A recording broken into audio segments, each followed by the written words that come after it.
Hola, Agus, ¿cómo va?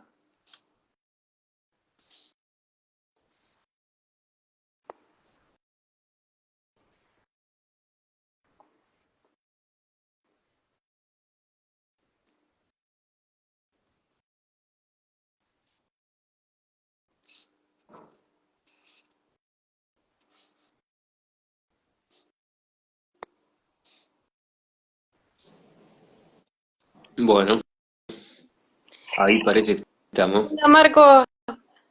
Ahí parece que estamos, ¿eh? Ahí veo tu foto. Sí, la cámara mía, para no dar con el tema de la conexión, no va a funcionar. Así que, es más, hace un ratito estaba como tildándose.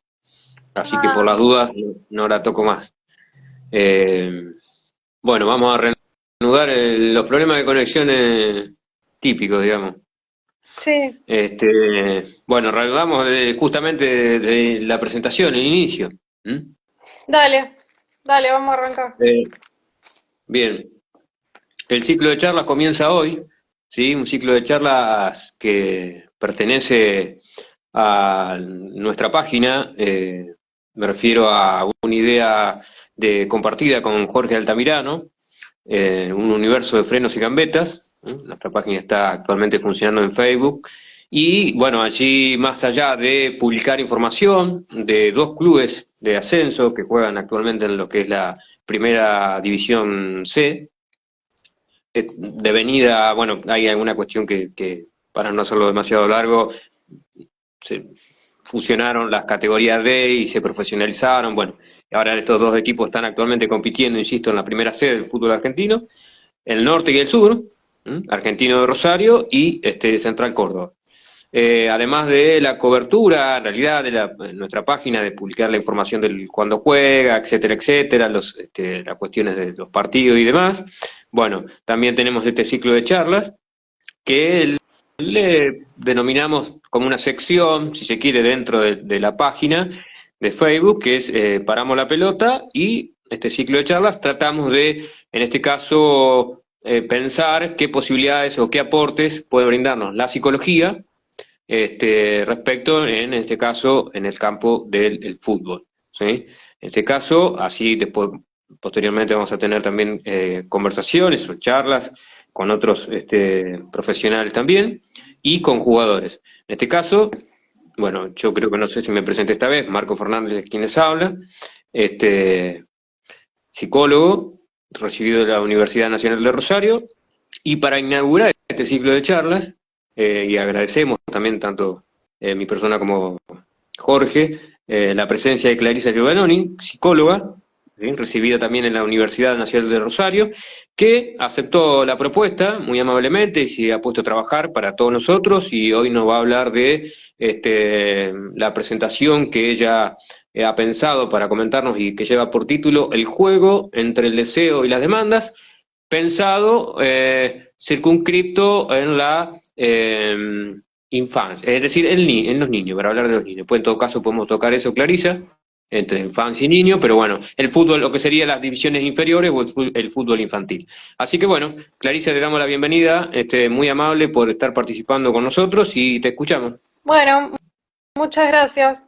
Muy amable, gracias a vos por la presentación y también por la propuesta, que es muy interesante para ir pensando, como decías, cuestiones importantes que se dan en la infancia.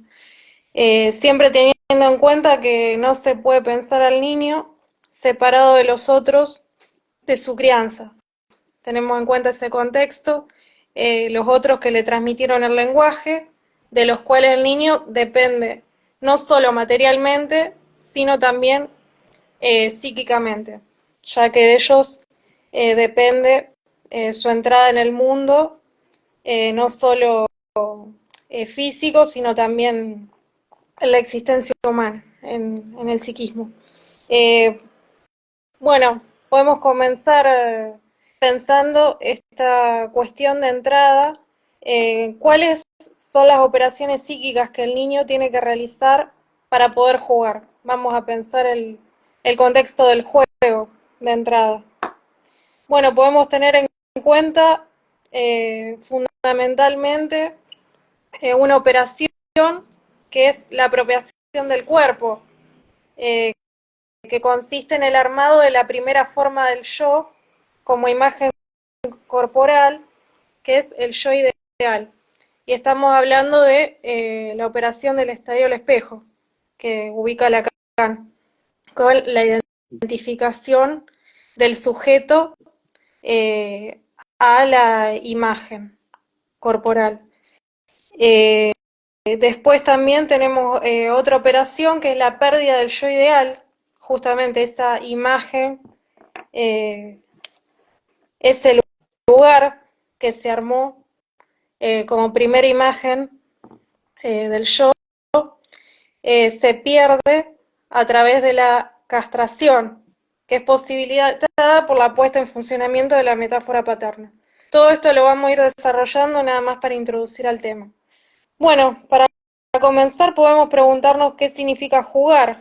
Jugar, bueno, no es estar al pedo, capaz que uno lo ve desde la mirada adulta, no es boludear. Desde la mirada adulta pensando en los términos del trabajo, no de esa mirada que tenemos como que el tiempo que tenemos hay que hacer algo productivo. El juego para el niño es uno de los primeros actos que realiza el sujeto. Es un sujeto que ha pasado por la falta, que impuso el lenguaje al cuerpo y que le permite dejar de ser puro organismo para pasar a ser sujeto del lenguaje. Tengamos en cuenta que nacemos con un cuerpo biológico, que es una sumatoria de órganos que tiene necesidades, que se satisfacen comiendo, durmiendo, etcétera, pero el cuerpo como imagen, lo que yo veo de mí, se construye como una segunda forma del cuerpo. El cuerpo no es algo con lo que se viene naturalmente, esta forma del cuerpo. Nosotros venimos con un cuerpo biológico, pero para poder apropiarme, para poder hacer uso de este cuerpo, para poder jugar y para hacer un cuerpo entre otros cuerpos, es necesaria la construcción de la imagen de mi cuerpo. Es decir, la identificación del sujeto como una imagen del cuerpo unificado. ¿Por qué? Porque el bebé no se percibe como una unidad, como una totalidad unificada, y no puede hacer uso de su cuerpo como tal. Estamos hablando de un bebé de meses, porque no coordina sus movimientos. Y cuando el niño puede asumir una imagen de su cuerpo como una totalidad unificada, eso Lacan le va a llamar el estadio del espejo, que es una operación fundamental. ¿Y de dónde va a venir esta imagen con la cual se identifica? Va a venir de un sostén simbólico, de la mirada, de las palabras, del deseo, de la voz, que transmiten el deseo de los padres y lo reconocen al bebé como una buena forma. Bueno, ustedes lo pueden observar si tienen niños pequeños, que al bebé se lo mira, se le habla, se le dice, ah, qué lindo bebé, qué linda manito que tienes tú. Bueno, todas estas cuestiones son fundamentales. Al niño que se le habla amorosamente, con miradas, con palabras, con caricias. Ese es un sostén simbólico que ¿qué va a sostener? Justamente va a sostener la imagen de mi cuerpo. Para que yo pueda tener una buena consistencia, primero me tengo que ver en los ojos de los otros que me rodean. Con esa imagen que ven los otros, me voy a identificar. Bueno, entonces esta imagen me va a permitir tener un mejor apoyo y desenvolvimiento como un cuerpo en el espacio. Y esta imagen, la disposición de esta imagen, la apropiación, va a permitir al niño estar disponible para jugar. O sea que esta imagen de mi cuerpo depende de cómo se me habló y de cómo se miró y de cómo se significó a ese bebé, a ese niño. Cómo se significa el cuerpo, qué se dice del cuerpo, qué lugar se le da a este cuerpo, hace posible la identificación imaginaria. Y esto lo tenemos muy en cuenta porque en psicopatologías graves este sostén simbólico está comprometido. Entonces, la adquisición de la imagen del cuerpo también va a estar comprometida y ni hablar el juego, el intercambio con los otros va a asumir características y dificultades particulares. Por eso es, es fundamental esta identificación, que sería la segunda. La primera es con el lenguaje, donde se puede asumir un lugar en el lenguaje, y después la segunda es con esta imagen del cuerpo. Bueno, vamos a Bien. hablar un poco. Sí, Sí, es interesante por ahí considerar para todos aquellos que se suman, digamos, eh, algo que aclararlo en tu presentación, Clarisa, que hay aquí una posición teórico-epistemológica, si se quiere, desde el psicoanálisis, ¿sí? exacto. Ujú, Sí, gracias vale por la aclarar aclaración. Sí. claro, para todos aquellos que se suman, digamos, ¿sí? Y están escuchando tu exposición, bueno, que tu lectura es desde el psicoanálisis, ¿sí? Lo que decimos hasta acá es que un niño, para estar disponible para jugar, primero y principal tiene que asumir la imagen de su cuerpo como propia, porque si no, no va a poder hacer uso de él. Básicamente eso es lo que estuvimos diciendo hasta ahora. Bien. Bueno, después, ¿qué pasa en el juego también? No solo es que para jugar se precisa esa apropiación del cuerpo, eh, que no viene naturalmente la posibilidad de usar el cuerpo y de reconocerse en esa imagen del cuerpo, sino que el juego es un espacio donde el niño continúa apropiándose de su cuerpo. ¿Por qué? Porque al experimentar, al moverse, al manipular objetos, puede seguir coordinando los movimientos. Bueno, y también vamos a tener en cuenta que para poder jugar, el niño tiene que recortarse un poquito de los otros, tiene que poder apartarse un poco de la mirada de esos otros que lo rodean, los otros adultos de la crianza, para poder empezar a mirar objetos, para poder empezar a tomar un contacto sostenido con los objetos. Tiene que poder dejar de ser un poco objeto de la mirada de los otros, para poder ser sujeto, para empezar a actuar en el mundo, como puede, a su manera, obviamente. Tiene que empezar a realizar la castración. ¿Qué significa la castración? Es la realización de un corte con los adultos. Y esto se realiza a través de la metáfora paterna, que es otra operación psíquica fundamental. La metáfora paterna, bueno, se le dice metáfora paterna, pero la realizan los adultos, digamos una función. No es que solo lo hace el padre, es una función que es necesaria que la hagan eh, todos los adultos que rodean al niño, digamos. Y tiene función de corte, decíamos, pero no es solo un corte. ¿Por qué? No es solo una pérdida, porque es habilitante. Al niño le va a dar a cambio algo que es un deseo. Y bueno, ¿esto para qué le sirve? Posibilita desear algo más allá de papá y mamá. ¿Por qué? Porque permite crear algo, permite poner al niño a disposición de hacer algo, más allá de papá y mamá. Y bueno, ¿qué es esto de hacer algo? Jugar. Y para jugar, yo necesito recrear la falta, como dice Alba Flessler. O sea, esa falta que con el lenguaje separa al niño, al ser humano, del instinto, va a venir acá a jugarse de nuevo para poder establecer relaciones con otros objetos. Va a haber una falta, va a haber un corte en relación con mamá y papá que me va a permitir, bueno, buscar hacer algo con las cosas, con juguetes que tenga a disposición, cosas, y después, más adelante, con otros niños, poder establecer relaciones con amigos, con compañeros.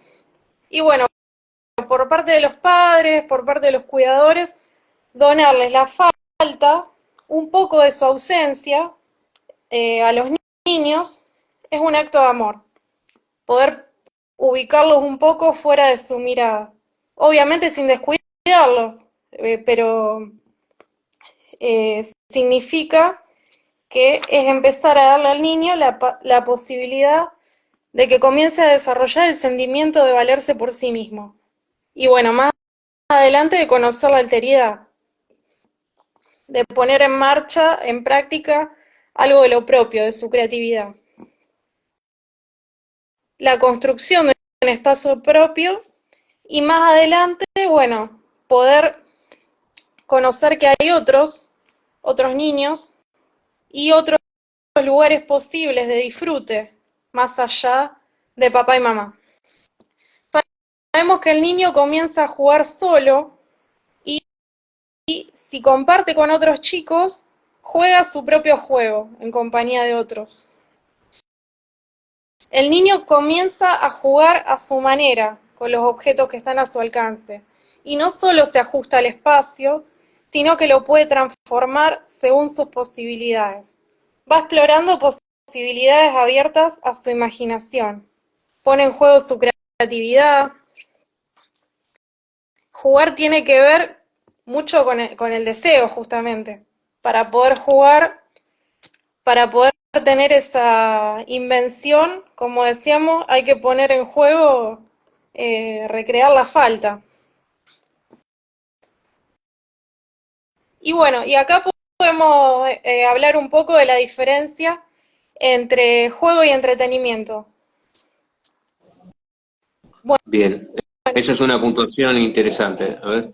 bueno, ¿cómo podemos pensar, sobre todo en esta época, que cada vez más intenta capturarnos a través de las imágenes, de los estímulos, de las sensaciones?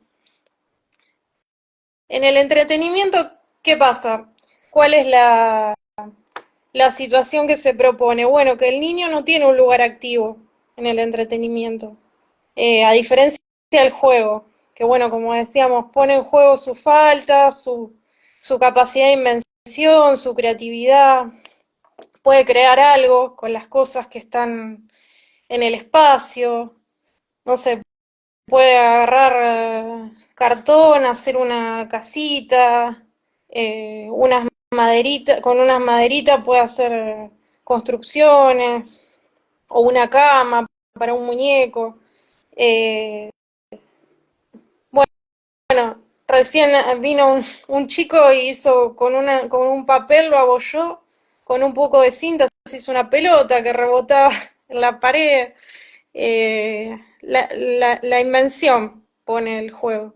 En cambio, en el entretenimiento tenemos posibilidades que son más cerradas. ¿Por qué? Porque están predeterminadas las posibilidades a lo que armó un programador del juego. Entonces el niño ahí no tiene margen para poner algo de lo propio allí en juego. Lo que le queda es, bueno, descubrir la lógica de qué va ese juego. Y bueno, después se aburre. Descubren la lógica y bueno, ya está. Y ya salió la continuación del videojuego. Y hay que comprar. También, bueno, entra dentro de la lógica esa de consumo. Entonces, Claro. no es mucho lo que se puede modificar ahí. Bueno, más allá de eso, bueno, los pibes pueden desarrollar unos reflejos bárbaros con los videojuegos, también por ahí les permite la socialización, compartir algo con los amigos, pero pero bueno, hay que tener en cuenta esta situación como más limitada del videojuego en cuanto a la puesta en práctica de la creatividad, de la capacidad de invención en el juego. Bien, y esto Bien. pensándolo en términos, llevándolo al campo del fútbol, digamos, que bueno, entiendo que lo vas a tocar en algún momento. Ahí vamos. Eh, bien, bien. Bueno, el fútbol tenemos que decir que es un juego reglado. ¿Por qué? Porque existe una forma de jugar en el fútbol. Y también, bueno, hay limitaciones en el tiempo, en el espacio. El partido tiene una duración determinada, también se juega en determinada superficie. Y además, bueno, hay un número determinado de jugadores que ocupan eh, posiciones específicas dentro del campo de juego. Y además está sujeto a normas y sanciones, todo lo que ocurra ahí durante el juego. Y por eso se ajustan un poco las posibilidades de jugar, como yo imagino, como yo quiero, o sea, recién hablamos de la capacidad de invención en el niño en el juego del niño. Bueno, por ahí en el fútbol por esto de estar reglados, se limitan un poco las posibilidades para jugar como el niño quiere. O sea, se juega dentro de determinado sector, márgenes, la cancha está bien delimitada. eh, no se puede hacer lo que el chico quiere. Entonces podemos decir que el fútbol, en tanto juego reglado, tiene como condición un compromiso como con la legalidad, digamos. O sea, eh, esto que decíamos antes de la puesta en funcionamiento de la metáfora paterna tiene que ver con esto. ¿Por qué? Porque, como decíamos antes, el chico tiene que dejar de ser objeto del otro para poder tener un deseo de estar con otros niños y hacer algo con ellos, por ejemplo, jugar. Y la metáfora paterna va a permitir el funcionamiento de la ley simbólica, va a regular las relaciones. O sea, si el niño no pasa por la metáfora paterna, va a ser muy difícil que pueda jugar con los otros. ¿Por qué?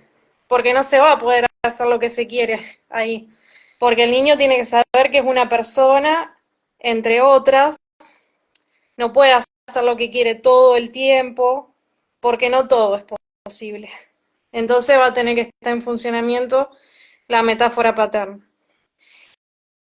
¿Qué significa la metáfora paterna? Básicamente es que eh, así como mis padres no pueden hacer todo lo que quieren conmigo, yo no puedo hacer todo lo que quiero con los demás. Básicamente es transmitirle eso al niño, ya que mi deseo se encuentra regulado. La legalidad saca al niño de ese lugar excepcional, que requieren ocupar los bebés de la familia. ¿Por qué? Eh, porque tienen necesidades, tienen muchas necesidades de pequeño. Hay muchos bebés que duermen muy poco, entonces determina el bebé el ritmo de vida de los adultos también. Los adultos duermen lo que les permite al niño, básicamente. Su majestad el bebé, decía Freud. Eh, bueno, pero ese lugar excepcional que es necesario que el niño ocupe desde el principio para sentir el valor que tiene, para que le sea transmitido el deseo por parte de sus padres. Es necesario que se vaya perdiendo. ¿Y cómo se va perdiendo? Bueno, a través de la metáfora paterna que posibilita la castración, como decíamos antes. No solo poder reconocer la legalidad del juego, o sea, atenerse a las normas que implica el juego, sino también permite la metáfora paterna reconocer la legalidad que regula las relaciones entre los cuerpos, entre los chicos que juegan ahí. Digamos que si vos te excedes ahí en el contacto corporal, full, digamos, va a aparecer un árbitro, digamos que como un representante ahí de la legalidad de la ley que va a marcar la sanción. La transmisión de la legalidad decimos que se termina de abrochar en el campo social, porque bueno, las normas se ponen en juego al estar con los otros. Y bueno, y acá tenemos que reconocer que es cierto que los chicos no quieren jugar con otros chicos a los cuales no le pusieron límites. O sea, la metáfora paterna también tiene que ver con los límites. Los chicos no quieren jugar con chicos a los que no se le transmitió las normas. Y bueno, son chicos, estos chicos que quieren hacer lo que quieren, que les cuesta aceptar las normas, los que todavía creen poder estar en ese lugar excepcional, no afectado por las normas. Quieren imponer su voluntad a los demás, su forma de ver o de hacer las cosas, y les cuesta renunciar a ser el centro. Y como decíamos antes, bueno, se encuentran coagulados en una función psíquica que se llama el yo ideal, y es esta primera forma del yo que estábamos hablando antes, que también en psicoanálisis se conoce como narcisismo primario. Es una forma del cuerpo que es imaginaria, decimos. ¿Por qué es imaginaria? Porque el niño, en ese lugar de centro, cree ser el objeto exclusivo que completa al otro adulto. Se cree que es todo para el otro. ¿Por qué? Porque del adulto se le transmitió eso también, necesario para el comienzo de su vida psíquica, de su psiquismo. Porque se le dio muchísima importancia a sus necesidades. Entonces, el niño se hizo muy demandante. Pero bueno, ese lugar tiene que empezar a perderse, tiene que empezar a dejar de creer que es lo que a los otros le da satisfacción máxima, digamos. Es este lugar de su majestad el bebé. Va a decir Freud que, bueno, los padres le atribuyen todas las perfecciones valiosas, eh, que es lo que complace a la mirada adulta. Ese lugar es necesario, sí, primeros meses, primeros años del niño, pero después tiene que empezar a perderse para el desarrollo psíquico del niño. Y bueno, ¿cómo se pierde? A través del funcionamiento de la metáfora paterna. El niño en algún punto va a hacer cosas que le desagradan al adulto, lo va a hacer enojar, básicamente. Va a meter los dedos en el enchufe, va a hacer alguna travesura. Entonces, el adulto se va a enojar, bueno, justificadamente, obviamente. Y le va a servir al niño para correrse de ese lugar de yo ideal, de narcisismo primario, como decíamos antes. ¿Por qué? Porque va a temer perder el amor del adulto. Entonces, de alguna forma, la aceptación también de las normas vienen por el lado de que el niño teme perder el amor del adulto. Obviamente estamos hablando de enojos justificados, no estamos hablando de maltrato, de situaciones donde al chico se lo violenta, digamos. Estamos hablando de la puesta de límites necesaria para que el chico aprenda una convivencia con los otros. Ahí tenemos una pregunta, dice, ¿qué pasa cuando la madre no habilita al padre? Yo en particular creo que los límites se los ponen los dos. eh, es más, estoy atendiendo un caso donde es la madre la que pone más los límites. Al padre le cuesta un poco más, pero,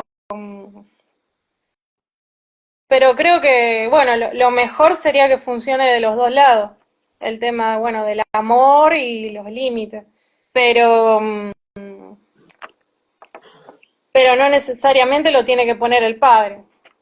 Es una función que corre por cuenta de los dos, incluso de otros adultos también. O sea, y bueno, también estamos hablando de que es una forma de amor también, poner los límites. Porque también, porque ¿qué pasa cuando el adulto pone un corte también con el niño? Eh, Permite que el niño se salga un poco de su mirada. Recupera intereses también, recupera intereses que resignó cuando el niño era pequeño, porque demandaba tiempo, eh, tenía muchas necesidades y bueno, el niño a medida que va creciendo ya, como decimos, puede empezar a dormir las horas más parecidas al ritmo adulto, eh, puede ir a actividades, puede jugar, entonces va siendo desplazado de ese lugar de objeto exclusivo de los padres. En esa posición, si el niño permanece fijado a la posición del yo ideal, va a quedar ubicado en un lugar demandante. Entonces no es funcional, ni para el niño ni para el adulto. ¿Por qué? Porque al niño le va a costar mucho reconocer las necesidades de los demás, como si las únicas necesidades que valieran fueran las suyas. Entonces, básicamente, y volviendo al fútbol, para poder jugar un juego de reglas y poder ser parte de un equipo, tengo que poder hacer concesiones a lo que yo quiero. No siempre se puede lo que yo quiero. Y aceptar los límites, las reglas, las convivencias con los otros.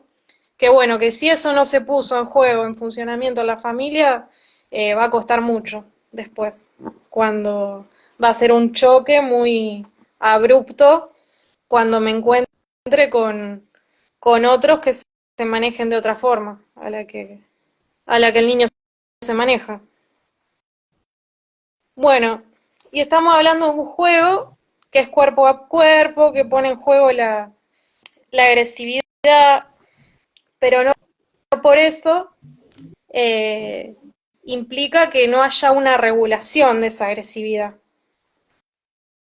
Sin anularla, obviamente. Puede ser regular sin anularse. Porque sabemos que requiere un lugar activo, requiere atacar, avanzar sobre otro, o resistencia, mostrar resistencia al ataque, o sea, la defensa. El ataque y la defensa. Eh, pero es necesario ceder en el dominio de la escena del juego para no cometer excesos. Y los excesos justamente tienen que ver con una dificultad, indican una complicación en la incorporación de la ley simbólica. Por ejemplo, el niño tiene que saber que él no juega solo. Entonces no puede tener la posesión exclusiva de la pelota, el famoso morfón. Hay que pasar la pelota. No se puede. Eh, hay compañeros. Lo mismo, bueno, si se excede en el avance corporal, le van a sacar desde tarjeta amarilla hasta roja. Entonces, no le hace bien ni a él ni al equipo, tampoco. Entonces, el juego con otros, básicamente, para redondear, tiene como condición la renuncia al narcisismo primario. Y se logra a partir del funcionamiento de la metáfora paterna, yo pienso que es por ambos padres. Lo mismo que el deseo que se le dice de la transmisión del deseo materno, eh, para mí es de los dos, lo transmiten los dos. Lo mismo que el amor, bueno, todo. Y bueno, este trabajo psíquico de la renuncia al narcisismo primario se nos revela como fundamental para poder jugar a los juegos de equipo, para poder ser parte de un equipo. No obstante, bueno, decimos que hay que dejar de imponer poner la voluntad de hacer lo que yo quiero, pero bueno, también podemos ver que hay estilos de juego, también. Si bien es un juego de reglas, eh, también hay jugadores que pueden desarrollar su estilo, dentro de las posibilidades un poco más limitadas que el juego individual, digamos. Sí, y está interesante eso, Clarisa, me pareció para pensar justamente la noción misma de estilo, que quizá, bueno, si no, podés corregirme si no es así, tomando en cuenta la cuestión operatoria de alineación y separación de ese otro, ¿sí? En la constitución de la subjetividad de ese niño. Digo, no sé qué te parece, digamos, si tiene que ver con esto, esta cuestión de la construcción de un estilo, ¿eh? Claro, la construcción de algo propio. Sí, sí. Bien, Bueno, vamos a ir un poco al punto de las demandas de... ¿Por qué hablamos en el título del tema de la demanda? Ya hablamos un poco del juego, eh, hablamos un poco del deseo, el deseo que se muestra al jugar, que bueno, que se origina un poco, se origina a partir de la castración, a partir de que el niño deja de ser un poco ese objeto para los otros y ya puede empezar a ser un sujeto activo en el juego, puede inventar ahí cosas, inventar su juego. Vamos a hablar un poco de las demandas. Bueno, hablábamos recién del yo ideal, que decíamos que la segunda forma de cuerpo, la primera forma del cuerpo, el cuerpo biológico, compuesto por órganos. El yo ideal es una imagen corporal. El yo ideal viene a suturar la falta, que es inicial, constitutiva, que da inicio a la estructura psíquica.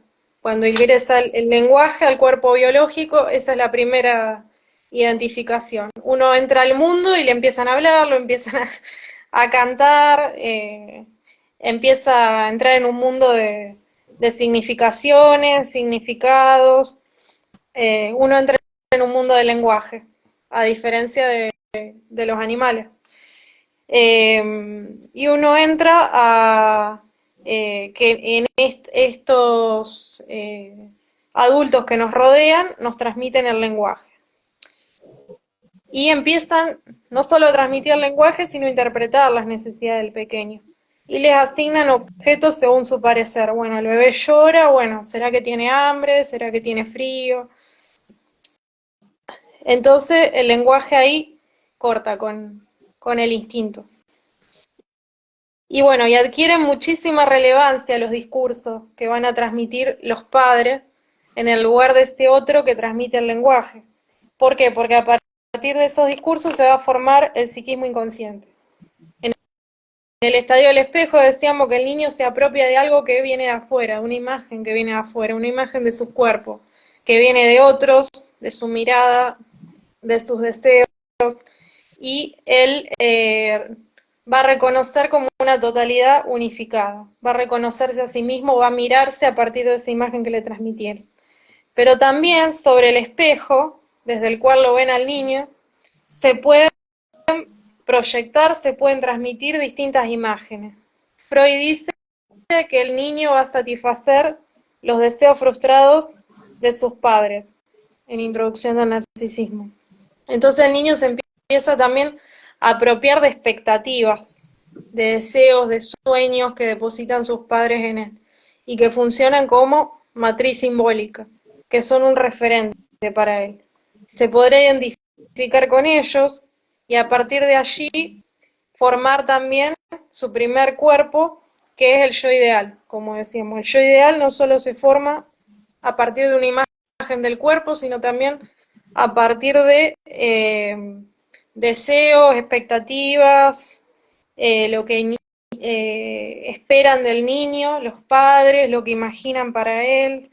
Y bueno, estas expectativas tienen una prevalencia muy pregnante porque le van a dar al niño la sensación de completud. Son el armazón de su primera forma de identidad. A veces estas expectativas que se le transmiten pueden ser deseos postergados de los padres. Y cómo lo ven los padres al niño va a condicionar la forma en que el niño se ve a sí mismo. Bueno, como dijimos, el niño tiene necesidad de pequeño, pero depende de sus padres para su satisfacción.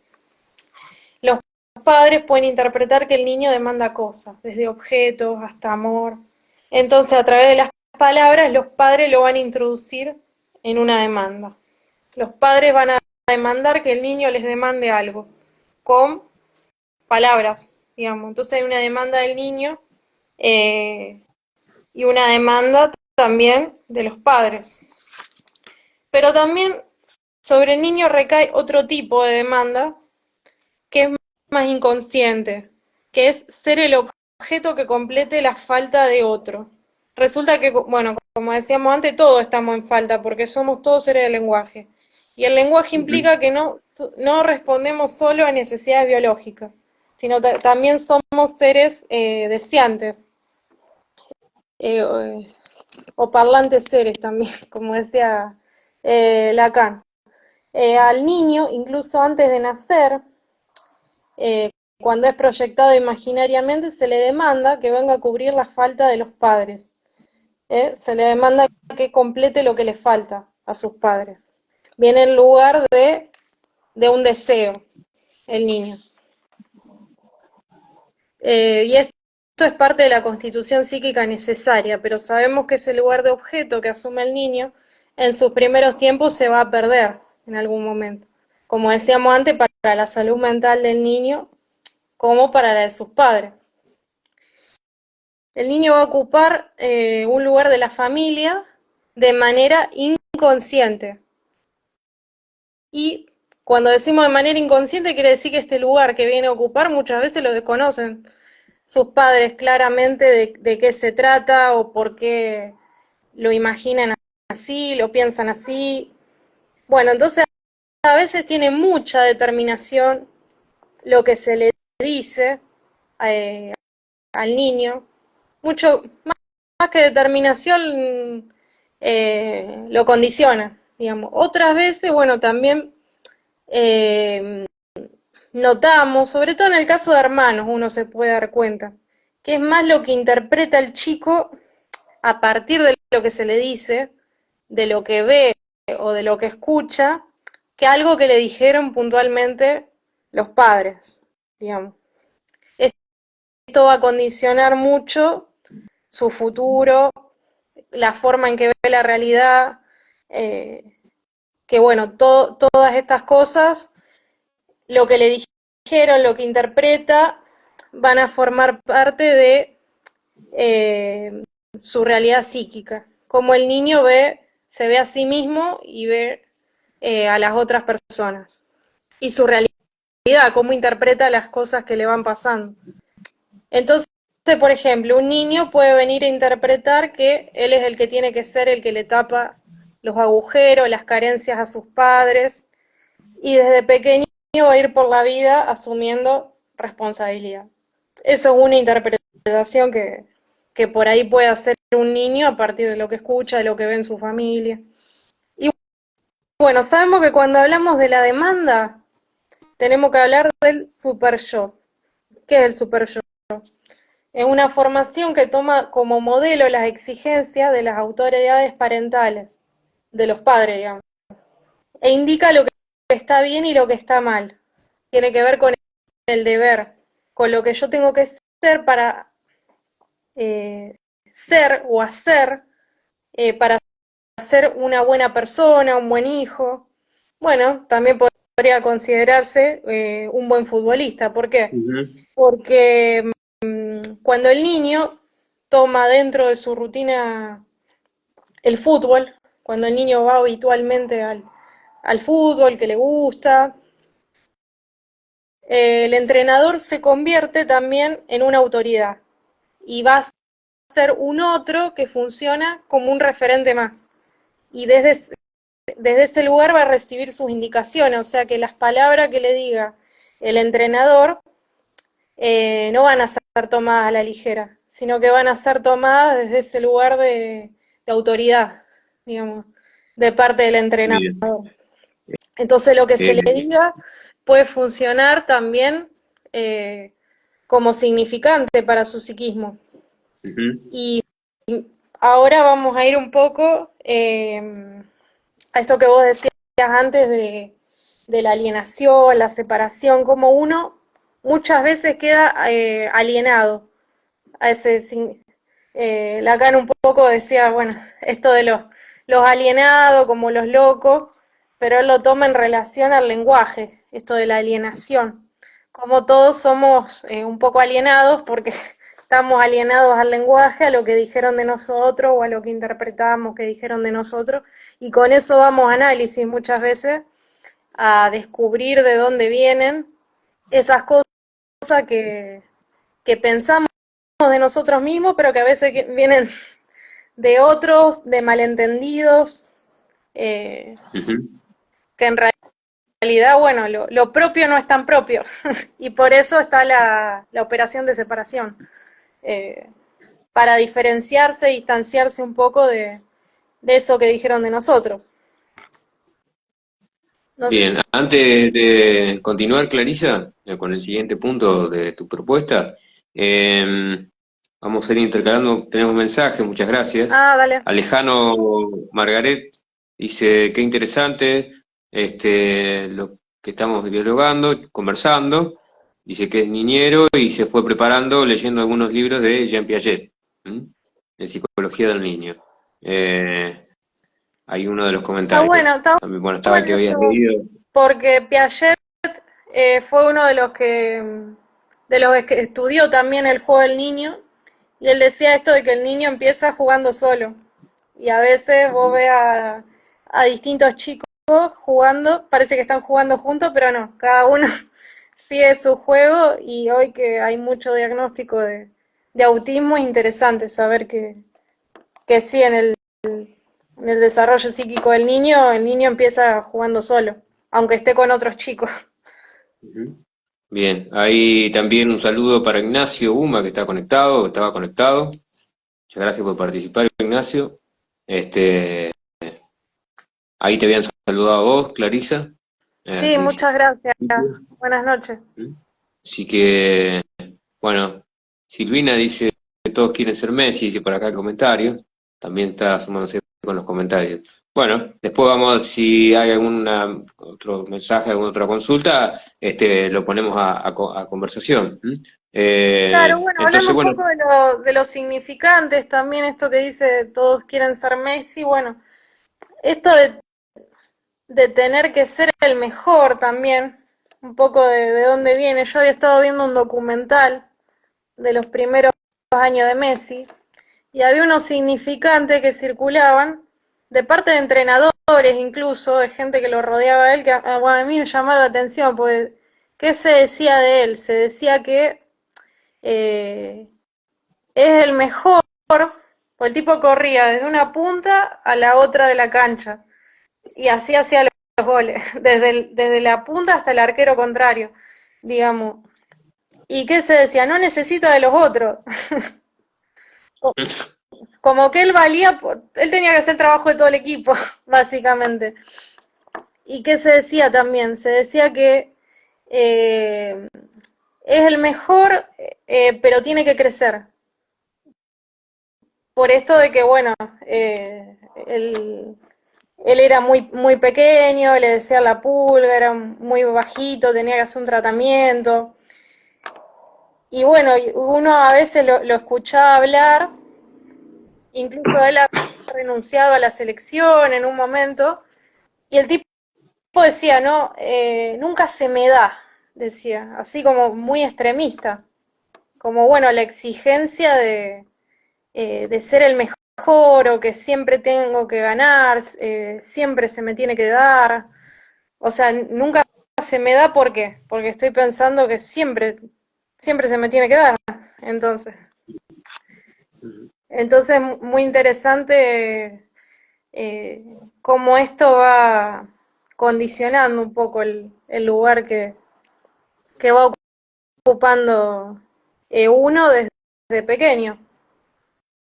Claro, aquí vos Y lo que bueno, me ahora vamos a habías hablar de la exigencia o de las demandas muchas veces. Sí, claro, que si era esto de ganar, ¿no? ¿Por qué o para qué tengo que ganar? ¿Sí? Que un poco tiene que ver con esto que nos va a comentar ahora, seguramente. Que puede provocar en la subjetividad de ese niño esta exigencia o la demanda, digamos. claro, claro. Bueno, entonces decíamos que al niño sus padres le transmiten significantes. Y por supuesto los padres también son permeables a los discursos que circulan socialmente. El discurso capitalista de la competencia a cualquier costo, de la importancia de ganar, eh, de ser exitoso, del rendimiento, también de la gratificación inmediata, de que todo tiene que ser ya, no hay tiempo, y también la forclusión que se realiza del sujeto, que esto de la forclusión, abolir al sujeto, abolir eh, a la persona, no importa las cosas que le pasan. Uno es una máquina más y tiene que estar ahí al 100%, como dicen hoy, hay que darlo todo, dicen hoy. Es una frase que circula, hay que darlo todo. ¿A qué costo? Eh, y, y bueno, uno parece que tiene que ser una máquina más eh, y que entra en un sistema que lo utiliza como un objeto también para obtener y multiplicar ganancias. Entonces lo que es un juego, porque los chicos quieren divertirse, quieren disfrutar, quieren pasarla bien, queda contaminado por parte de estos discursos. Y al niño se le empiezan a demandar cosas que lo alejan de lo lúdico, del deseo, como decíamos antes, de su capacidad de disfrute. Y lo acercan más a la exigencia desde muy pequeño. Y bueno, sabemos que muchas veces los chicos que juegan en divisiones inferiores tienen mucha exigencia, incluso que cortan un poco con su infancia, con su adolescencia, que lo entran más en un ritmo de vida de un trabajador, más que de un chico. Entonces, si aún sienten estas exigencias por parte de estos discursos de que hay que ser exitoso a toda costa, eh, del rendimiento, eh, más sufrimiento hay todavía. Entonces tenemos que diferenciar la exigencia del compromiso. La exigencia tiene que ver con algo superyoico. Me pone en un lugar de objeto y lleva a un tipo de goce.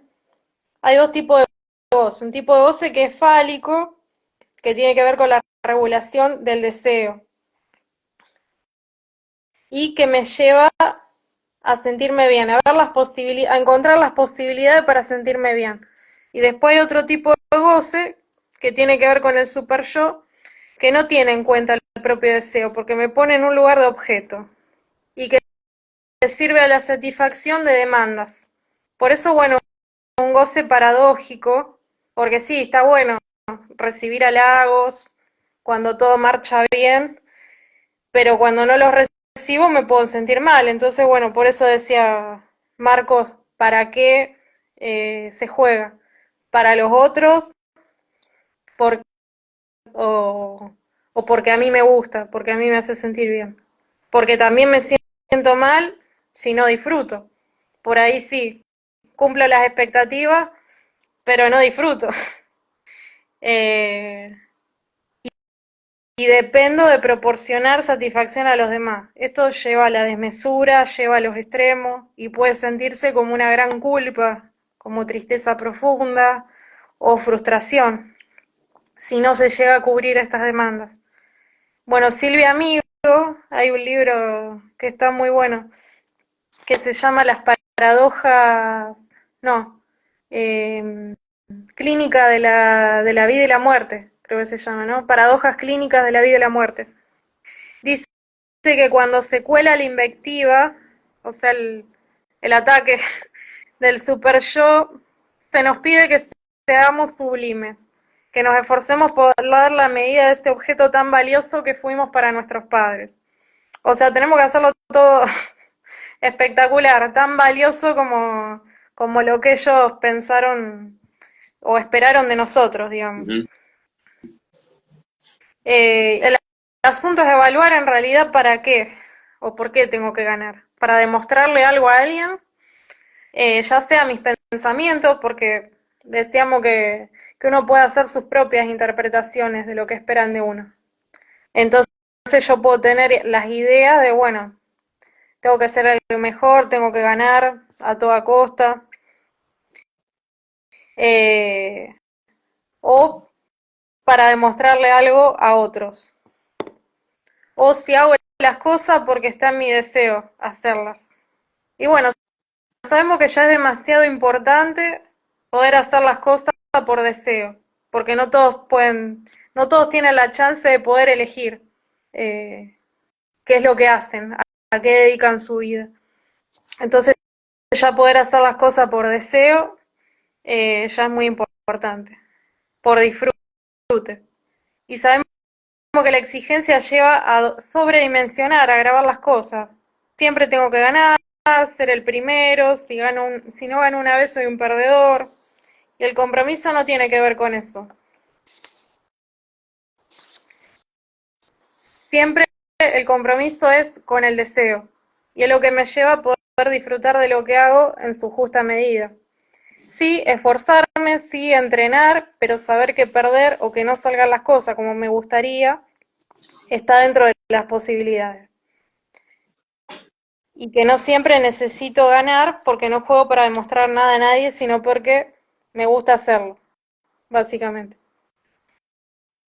Además, bueno, sabemos que si bien el fútbol como juego reglado admite realizar una táctica, una técnica, una planificación del juego, pero sabemos que se encuentra abierto a la novedad, a la espontaneidad, transcurre en el azar, en el ámbito de lo imprevisto, de las posibilidades que surjan. Por eso, no, en definitiva, no todo está bajo nuestro control y existen variables incalculables y eso también es parte constitutiva del juego, estar abierto a la sorpresa. Por eso no hay que dejar el látigo, si no, no todo se puede prever. El- Claro, el látigo del super yo. Voy a tener que conectar el celular pues se me está quedando sin batería, pero sin, ba- ya, sin batería. ya seguimos. Bien, es interesante.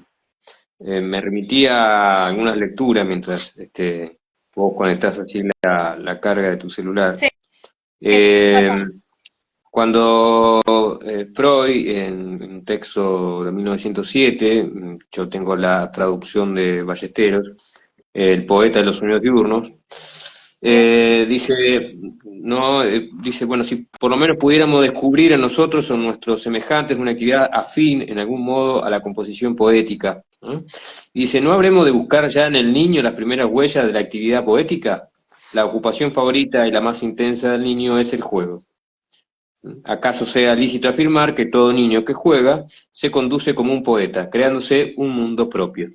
¿Mm? claro, el niño como creador, lo que decíamos antes, la construcción del espacio propio, el juego Exacto. como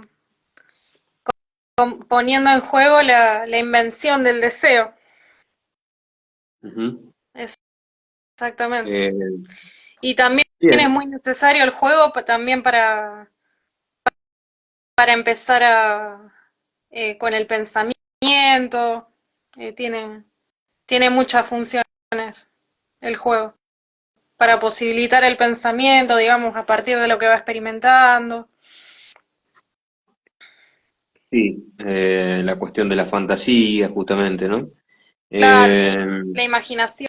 la Eh, imaginación, pero bueno, para retomar un poco la pérdida del yo ideal que estábamos hablando antes y que se da a partir de la operación de la metáfora paterna, tenemos que decir que de la pérdida del yo ideal, que por qué se llama así, porque es ideal para los padres, un niño que está idealizado, digamos que no, que responde más a lo que se espera que a lo que es, que ocupa un lugar central para la vida de sus padres. Por eso tiene que perderse. De esta pérdida del yo ideal van a ser otro tipo de yo, que es el yo actual. Y el yo actual va a estar regido por el ideal del yo. Tenemos que el ideal del yo es una función psíquica que se caracteriza por regular al deseo y al goce. El ideal del yo da el criterio de medida, regula el super yo para que la persona se comprometa con su deseo, porque le da orientación al deseo y permite que el super yo no se ensañe con la persona, con exigencias desmesuradas, en una lucha contra sí mismo que en definitiva termina por aplastar el deseo, la vitalidad propia de la persona. Y en el ideal del yo está lo que vos hablabas antes de un poco del estilo, también lo que decíamos antes del estilo del jugador, en esto de que le puede dar orientación a su deseo. No sé si querías decir algo en relación a eso. No, no, está bien, porque en realidad, bueno, estilo, a mí me gusta jugar muchas veces con la cuestión de la etimología y bueno, Ah, este, está. más que todo, bueno, refiere justamente a esta cuestión de punzón, ¿no? De dónde proviene la palabra estilo y que me parece que eso apunta justamente a una cuestión de creación, ¿sí? De ese propio estilo de, eh, de este, vamos a decirlo, podemos decir ser humano, sujeto, pero bueno, vamos a hablar de ser humano, justamente tanto estamos atravesados por el lenguaje, ¿no? Claro, claro, a partir del ideal del yo, uno puede encontrarse con el deseo propio y mantenerse en relación con él. Y bueno, tenemos que, para poder poner en regla la función del ideal del yo, es necesario también que pueda existir una distancia entre las demandas de los otros y del niño. Nosotros antes hablábamos un poco de la distancia física que posibilita que el niño le preste atención a otras cosas, más allá de su mamá, de su papá, o sea que pueda apartarse un poco de la mirada de los padres para poder jugar, para tener relaciones con otros chicos. Bueno, ahora acá hablamos de la distancia psíquica con esos otros adultos. ¿Por qué? Porque hablamos de la posibilidad, como decíamos antes, de la separación del niño de estos significantes que le vinieron de los otros, de la posibilidad de decir que no a los deseos de los otros para poder empezar a darle forma, estructura a su propio deseo. Y la metáfora paterna, también otra de las funciones que tiene, va a posibilitar la separación de estos significantes de los otros, ya sea que vienen directamente, que dijeron esas cosas de mí o que me las dijeron a mí, o que yo interpreté eh, como propias. Si bien, bueno, a veces pueden darse malentendidos también. La metáfora paterna posibilita dejar de estar alienado a estos significantes. Dejar que orienten mi vida, de alguna manera. Yo, o sea, sin saber, estos significantes pueden estar dirigiendo mi vida, estando yo identificado a ellos. Y bueno, como decíamos antes, que vamos a análisis muchas veces y nos enteramos de esto, de la razón de nuestros síntomas muchas veces tienen que ver con esto. Y cuando no estoy separado de estos significantes paternos, que circulan en la familia, puedo llegar a ser capaz de embanderarme con las demandas. Y al final no sé qué juego estoy jugando. Si estoy jugando el juego mío, el juego de los otros, el juego que lo Ujú. imagino que esperan de mí, y al final nadie te pidió nada. Andás a ver, ¿viste? Y bueno, soy capaz de embanderarme en las demandas de los otros aunque me generen sufrimiento, muchas veces sin saberlo. Por ejemplo, bueno, lo que decíamos antes, tener que ser mejor, ganar para tener más guita, salvar a la familia, muchas veces. Muchos chicos vienen de situaciones muy complicadas, de la familia, mucho esfuerzo también para llevarlos a jugar, comprarle los botines. eh, y entonces parece que interpretan ellos como un gran peso por tener que cambiar o revertir el futuro de la familia, de situaciones tan duras o difíciles. Bien, Jugar con ese peso puede sentirse como una gran exigencia, que bueno, bien, puede ser hasta contraproducente porque se puede dejar de disfrutar de lo que se hace. Aunque en realidad lo que disgusta no es la actividad en sí, no es el juego en sí, sino los objetivos por los cuales se juega. claro. Y a veces, bueno, Eh, sentir que no puedo, eh,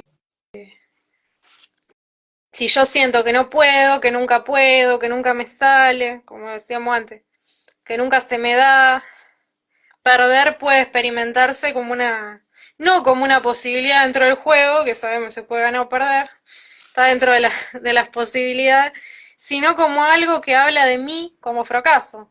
Aunque también hay otros 10 más. O sea, ¿por qué cargarse con el fracaso que tampoco es fracaso, que se perdió un partido, claro, es ¿viste? como Con decía, la responsabilidad de eh, un equipo, digamos, de un técnico también. eh, Porque en definitiva el que puede hacer los cambios, el que puede ver como más objetivamente el juego de afuera es el técnico. Entonces, ¿por qué uno se va a cargar con tantas variables encima? Sí, decime. bien, bien. No, pensaba esta cuestión de que el sujeto nace perdiendo y lo que tiene que hacer es aprender a ganar, digamos, ¿no? O sea, y eso se va construyendo y Claro, con la con castración. todo, exacto. Y bueno, en la A continuidad de la ganar como como estamos. construir su deseo propio, digamos. Claro, Y a a eso poder iba, ver digamos. las posibilidades que tiene de ir concretándolo, que puede armar de su vida, con lo que tiene, con lo que puede, con lo que quiere, como un equilibrio ahí entre todos esos factores. Y con la economía que tenemos hoy en día también, que está bastante complicado. En esta cuestión, bueno, continuamos charlando con Clarisa Giovannoni, ¿sí? En nuestra página, para nuestra página, Un Universo de Fútbol de Frenos y Gambetas. Eh, ahí nos encontramos con otro que lo estamos, igual está girando en la charla, Clarisa, que el título que vos nos proponías de tu charla es la cuestión del deseo también, digamos, Claro, ¿no? Esa construcción del deseo que un poco ya está girando, insisto, en esta conexión, en este vivo, digamos, ¿no? Eh, ¿Te parece comentarnos un poco de eso? dale, dale. Bueno, sabemos que resulta, como venimos hablando durante toda esta charla, de suma importancia para el niño y para sus padres también, que el chico pueda empezar a salir progresivamente de este lugar de objeto, al que es necesario identificarse en sus primeros tiempos, donde es necesario poder ser ubicado y ubicarse en la primera infancia. El niño podrá salir de este lugar de tapón, de la falta, de los otros y los otros de la crianza y sus sustitutos, que son los que los ponen en ese lugar de objeto valioso, necesario en sus primeros tiempos, pueden hacer funcionar la metáfora paterna y le dan lugar a sus propios espacios, que no son solo físicos, no son solo espacios físicos que le dan al niño, sino que si le pueden dar también espacio psíquico al niño. Esto significa, bueno, si le pueden permitir al niño que tenga sus propios pensamientos, su propia opinión, sus gustos, eh, sus propios valores también, al niño. Hacer esto, bueno, es darle amor al niño, darle dignidad subjetiva. Obviamente proporcionándole los apoyos necesarios cuando lo precisa, pero también empezar a habilitarlo a que empiece a tener su propio goce y deseo.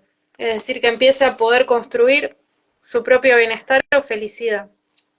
Para que no todo el goce del niño sea para los otros. Para eso es importante que los otros del niño, los otros que rodean al niño, encuentren un deseo más allá del niño. Es decir, que busquen esos adultos que rodean al niño otro objeto de satisfacción en sus vidas, otras cosas de las cuales ocuparse. Cuando los padres le donan espacio al niño, el niño puede empezar a preguntarse qué es para ellos.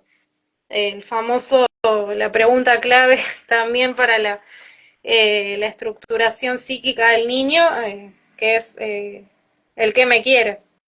El niño ve que los padres se van, se alejan y dice, bueno, vos me decís que me querés, pero te vas. Entonces, ¿qué querés de mí? Y ahí empieza el armado del fantasma del niño. Que el fantasma es lo que va a ser el sostén del deseo, del propio deseo del niño. Y se estructura, como decíamos antes, a partir de la interpretación del niño, de cómo él es como objeto para los demás. Es una interpretación. Y esto va a condicionar su lectura de la realidad y lo que será o tratará de ser en sus relaciones futuras. Esto es básicamente el fantasma. Y bueno, sabemos que es necesario el espacio entre los otros y el niño para que se plantee esta pregunta. Si no soy todo para vos, bueno, el niño se da cuenta que no es todo para los otros, pues los padres se ausentan en algunos momentos. Entonces, ¿qué soy para vos? Bueno, y así se va armando el fantasma. En la neurosis lo que suele suceder es que, esto ya estábamos hablando de cuando se consolida la estructura, ya en la adolescencia, pero que uno está más pendiente de los deseos de la demás que del propio. Es la neurosis. Está más pendiente de los deseos de la demás como si fuera una demanda. Y bueno, después podemos hablar un poco de cuadros difíciles que pueden presentarse si se da lo que se llama estrago, si el niño no puede salir de este lugar de objeto. Y bueno, Silvia Amigo habla en este libro que mencionaba antes, Paradojas clínicas de la vida y la muerte, de las dificultades que se producen cuando no puede caer el yo ideal, que decíamos antes que el narcisismo primario, la segunda forma del yo, la segunda forma del cuerpo, perdón, es el yo como imagen corporal, la apropiación del yo como imagen corporal. Y bueno, cuando no puede caer el yo ideal, ¿qué sucede? No se puede preguntar por el deseo del otro, está muy obstaculizado esto que es el armado del fantasma, no se puede armar el fantasma, y hace que el niño quede atrapado en el lugar de ser objeto del deseo del otro, queda identificado a este deseo, o sea, queda encerrado en la demanda. Así se cierra el lugar para el deseo propio y esto provoca que no se cuente con un espacio para definir o expresar lo que le gusta al niño. Y bueno, lo que ocurre es que se identifica con ideales sociales, como que va cumpliendo ideales sociales, va tratando de cumplir con una buena forma social. completando a los otros, en vez de concentrarse en su propio deseo. Silvio Amigo dice que el niño puede no sentirse con derecho a ser real para sí mismo, sino que puede sentirse en muerte. Y no se legitima su existencia fuera de lo que responde a la imagen esperada por los padres. O que lo que no se ajusta o no responde a la imagen que se esperaba de él no es aceptada. El niño se ubica o queda ubicado como instrumento de la satisfacción de los otros. Entonces, esta es una situación muy complicada que en un futuro puede dar lugar a depresiones muy severas, a conductas muy impulsivas, donde se puede correr en riesgo la vida, bueno, situaciones complicadas con drogas, son, son neurosis muy graves. Y básicamente Bien, esto, lo que tenía para decir acá, bueno, la dificultad también de los padres para aceptar al niño real, como que muchas veces los padres, como decíamos antes, eh, esperan o imaginan a un niño como les gustaría que sea, pero después tienen dificultades en que el niño no coincide con la imagen que ellos esperaron. Que es necesario esto, sobre todo antes de que el niño venga al mundo. Imaginarse cómo será para después poder eh, hablarle, esperar que el niño responda como puede, aunque todavía no tiene lenguaje.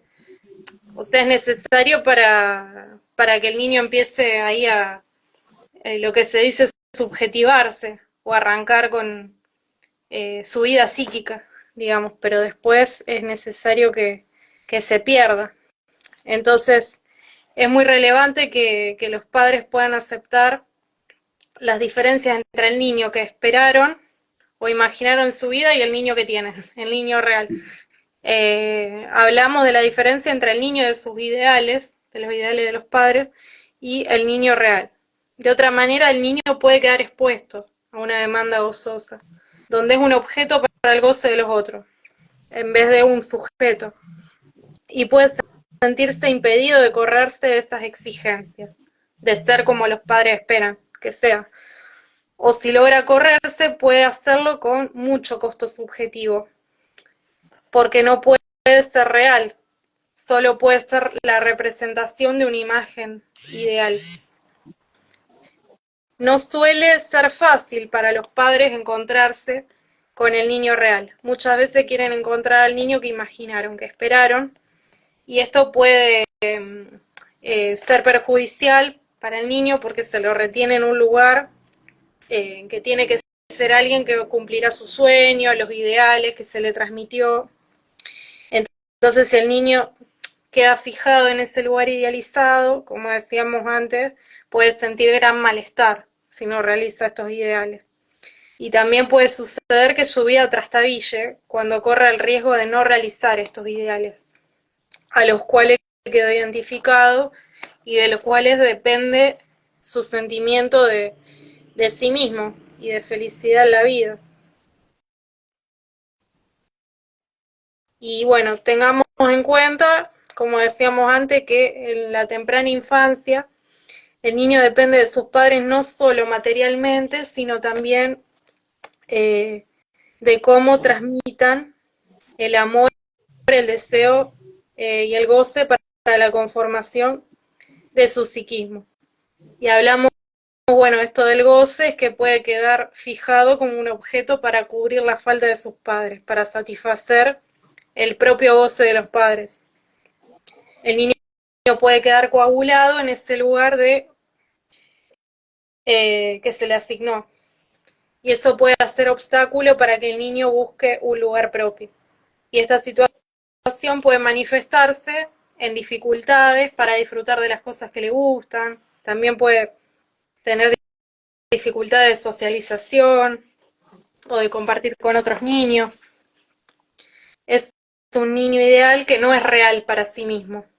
Entonces es importante que los adultos que promueven un poco el, el fútbol en los chicos puedan aceptar otros intereses que tenga el chico, que no se concentre solo en el fútbol, ya sea que le guste pintar, que le guste la música, que le guste bailar, estar con amigos, eh, alguna novia. eh, o sea, la importancia que sostenga, que pueda sostener otros espacios y que no se, como que no se unilateralice, que no se enfoque solo en el fútbol, como una demanda también. Como para cerrar esta cuestión, me parecía importante también Bien, expresarlo. creo que Como para que algo eh, que le gusta al niño eh, no se sienta como una exigencia, digamos, sino bien, que siga del lado del deseo. bien. Como La verdad que que no totalice la vida del niño, digamos, como cualquier otra actividad, ¿no? Que por ahí te puede llegar a volver loco. Concentrar tu vida en algo, en una sola cosa. eh, bien, me parece muy interesante, Clarisa, una complejidad lo que nos has traído y además proponerla y poder trabajarla, la verdad que nos parece interesante los aportes, insisto, con una complejidad interesante, ¿sí? Bueno, esperamos que propicie lecturas. Acá por lo menos tenemos ya comentarios también. Alejandro nos comenta, dice, claro, a veces yo los leo porque están criados, quizás hay una enseñanza de competencias de entre hermanos, ahí se me va acá, que cuando su desarrollo a la adolescencia, y si a veces trae consecuencias no tan buenas, y dice que, bueno, traía esta cuestión de la responsabilidad cuando, en el transcurso de tu exposición, ¿no? Dice, exacto, pienso que es la responsabilidad. Eh, Bien, Clarisa, ¿te parece? Vamos finalizando por aquí. A mí me interesaría, en última instancia, eh, preguntarte qué te pareció, cómo te has sentido, y qué son los clubes, si tenés algún club, la cual sos simpatizante, hincha, y qué son los clubes, digamos, para vos. Sí, sí, yo soy de Rosario Central. Y los clubes para mí tienen mucha importancia, como esto que decíamos en relación a lo que estábamos hablando, espacio de encuentro, de socialización, de seguir generando el lazo con otros, que a veces uno puede tender a creer que va esto de la libertad que se propone hoy no es sin esos otros, los cuales uno eh, se apoya y siempre es enriquecedor el contacto, encontrarse con la diferencia, eh, con los otros. Bien. Bueno, Clarisa, llegando Y entonces a también la parte final. con las cosas que comparte, aún en las diferencias es posible compartir. Así Bueno, que siempre es sí, de ahí muy interesante. surgen los Pero bueno, resultados a partir pensándolo de la diferencia. en la socialización de niños, adolescentes, esto que estábamos hablando, bueno, de, de, de lograr ese deseo más allá de mamá y papá, son lugares eh, importantes. Bien. Bueno, Clarisa, te contamos y de paso lo repasamos. Digamos, este video, esta transmisión, la vamos a subir a la página de Facebook, más allá de que salió por Instagram, por esta vía. Así que, y después por nuestro canal de YouTube, para seguir compartiendo y, insisto, propiciar las lecturas. Y la verdad que, bueno, nos ha parecido muy interesante. Te agradecemos de parte mía y de parte de Jorge Altamirano, tu participación en el día de hoy. Bueno, ¿Mm? muchísimas gracias a los dos por la propuesta y esperemos a ver que podamos seguir produciendo. Exactamente. Y muchísimas gracias a todos los que se han conectado y a todos los que los invitamos a seguir viendo el video luego en diferido, digamos. ¿Mm? Queda abierto para una próxima ocasión el espacio. Exactamente. Exactamente, nosotros totalmente agradecidos y bienvenidos si te surge algún otro tema para dialogar con nosotros, por supuesto, enseguida lo planificamos y para nosotros va a ser un agrado contar con tu aporte, digamos, ¿eh? Bueno, muchísimas gracias. Podría ser la adolescencia para una próxima oportunidad. Exactamente, ¿por qué no? Exactamente. Te lo tomamos Bueno, entonces. ¿Mm? bueno, muchísimas gracias y bueno, que tengan Bueno, buena gracias. noche o buen día en el momento que lo vean. Ahí Exactamente. está. Bueno, Gracias, eh. un abrazo. Chao, chao. Un Chao. abrazo, chao, chao.